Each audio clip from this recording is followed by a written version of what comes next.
Adwaan injifannoo guddaa uummata guddaatii jedhan pirezidaantiin Yuunivarsiitii Saayinsii fi Teekinooloojii Adaamaa Dr. Lammii Guutaa. Hawaasni yuunivarsiitichaa guyyaa injifannoo Adawaa waggaa 128ffaa kabajaniiru. Guyyichi marii paanaaliitiin kan kabajame yoo ta'u, hooggantoonni olaanoon yuunivarsiitichaa, barsiiftotaa fi barattoonni akkasumas miseensonni poolisii federaalaa irratti argamaniiru. Pirezidaantiin Yuunivarsiitii Saayinsii fi Teekinooloojii Adaamaa Dr. Lammii Guutaa haasaa taasisaniin Adawaan injifannoo guddaa uummata guddaatii jedhan.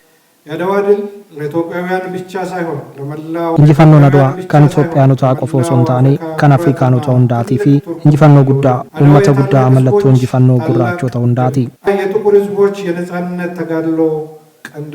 Tokkummaa Itoophiyaanotni diina ofirraa qolachuutiin agarsiisan dhadhaabbata taasifannee doofummaa fi hiyyummaa dhabamsiisuun badhaadhina hunda galeessa mirkaneessuuf cichinee hojjechuu qabnaa jedhan.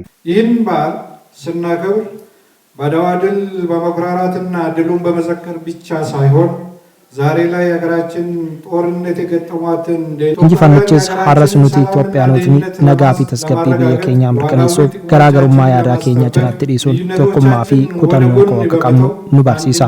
በአንድነት ተዋግተን በማሸነፍ ሀገርን ማስቀጠል እንዳለብን ቆም ብለን የምናስብበትና ራሳችን የምንጠይቅበት መሆን ይኖርበታል።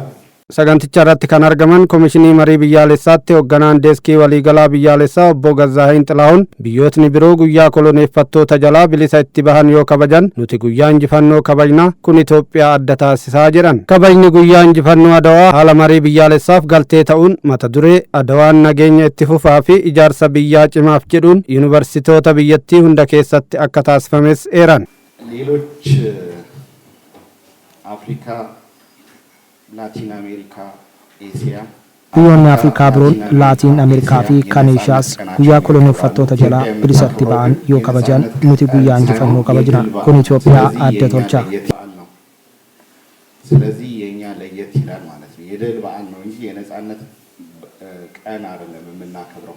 Gareen artii barattoota yuunivarsiitichaa geerarsaa fi agarsiisa bu'aalee artii injifannoo Adawaa yaadachiisan hirmaattotaaf dhiyeessaniiru.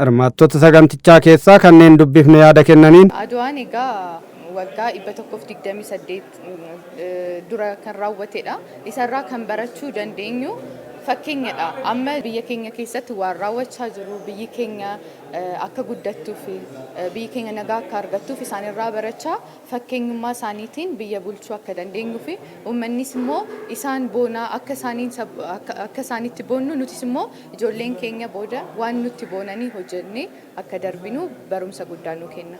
Injifannoo Adawaatirraa egaa lammiileen yookaan dhaloonni ammaa kun haala tokkummaa barachuuti qaba, waloo barachuuti qaba. Fakkeenyaaf sagantuma kanarratti akka agartan barattoonni akkamiin waliin ta'anii saba adda addaarraa dhufanii erga tokko ta'anii tapha akkasiisan agarsiisanii sirboota sanallee gareedhaan taphatanii agarsiisanii waan akkasii kun babal'achuutiin qaba biyyattii kana keessatti sanumaaf jechadha. Fakkeenya yuunivarsiitiin immoo iddoo waloon bal'inaan yookaan sabaaf sablammiin hedduun argamudha.